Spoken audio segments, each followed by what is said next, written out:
In this video, I'm going to speak to you about and explain to you how a baby's tongue works when breastfeeding.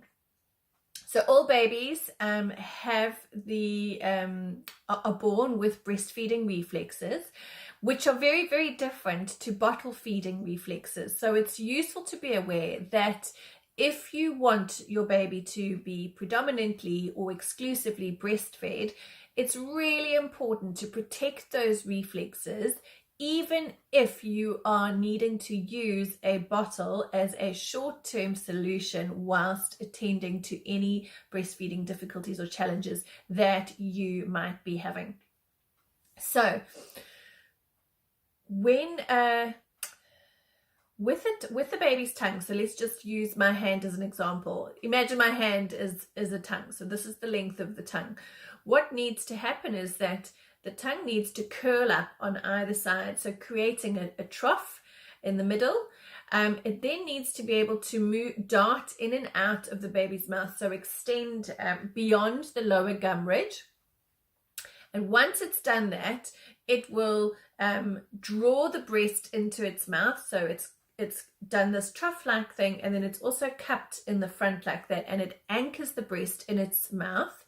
And then you can't, it's not something that you can feel, but ultrasound imaging has been done, and you can see it on there, and I'm sure there's loads of things on YouTube that you can find around that.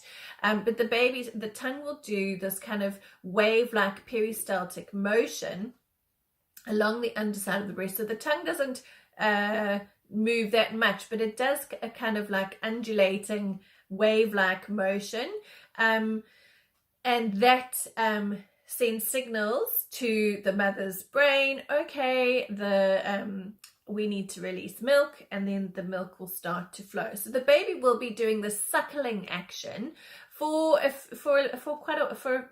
little while, and then the milk will start to flow. And then once the milk starts to flow, the tongue then, so if we do it this way, so this is a cross section of the tongue, if you can just bear with me and imagine. So the tongue is like that. And then what will happen is that it will actually curl the milk or push the milk to the back of its mouth and then lift up like that, and swallow. So I'll see if I can find a useful video of that to link to, so that you can see better what I'm trying to explain. But there's a lot that the tongue needs to do in order to be able to draw the breast into its mouth, anchor the breast in position, and do that wave-like motion, and move the milk to the back of its mouth, and swallow.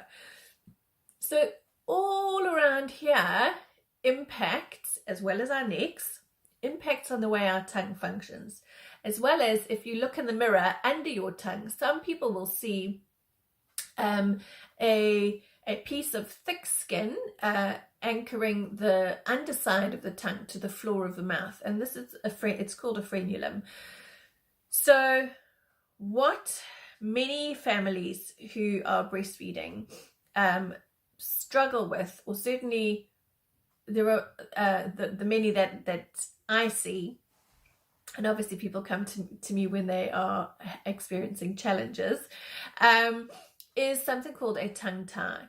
So a tongue tie is where the tongue is anchored to the underside of the mouth in a way that reduces or impacts the tongue function. Okay, so to assess if a baby has a restricted tongue function, or commonly known as a tongue tie, a full infant feeding assessment needs to be done by a qualified practitioner. We need to remember that not all healthcare professionals are qualified, and we need to remember that not all breastfeeding counselors and consultants are qualified in tongue tie assessments either. So it's really, really important that if you think that your baby has restricted tongue function or a tongue tie, that you request a full tongue function assessment from a qualified practitioner, a tongue tie practitioner. So You can have a look online. There are directories of lactation consultants who are also tongue tie practitioners. And these assessments last round about minimum an hour to up to 3 hours. And in that time, what is being assessed is the consultant or the tongue tie practitioner will will have their finger in the baby's mouth gently, and will be feeling for different things that the tongue is doing or not doing. There are 8 different assessments that will be done inside the baby's mouth by feeling, okay?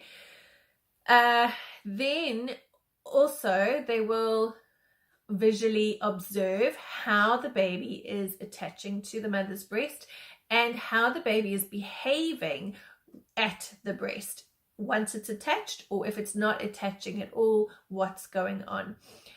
The other thing that's really important is that an entire feed is observed.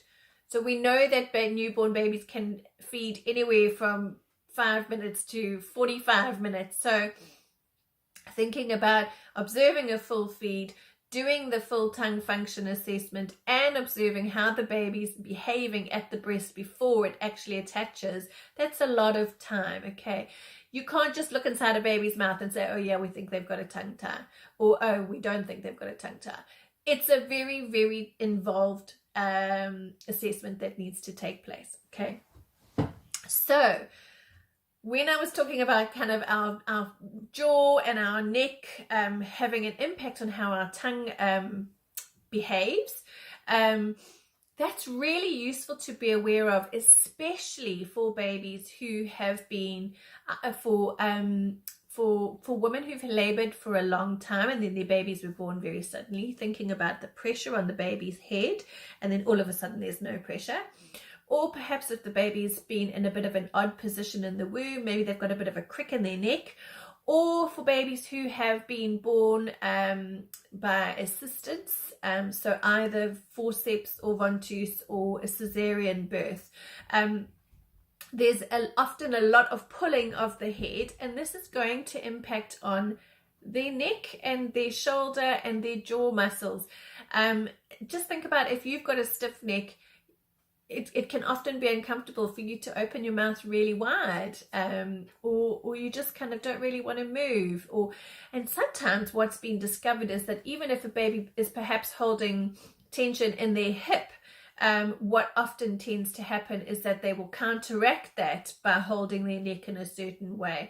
So it's really useful for if you have encountered any of these kind of things that I've mentioned, that perhaps you want to observe how your baby is behaving when they're laying on their back on a flat surface. Do they have a tendency to only look one way? Is it easier for them to turn their head one way or the other? When they open their mouth, how wide are they opening their mouth? Are they comfortable to open their mouth? All of those things will provide you with nuggets of kind of information on how comfortable your baby is when feeding, or when trying to feed, when attaching to the breast. Just looking at my notes.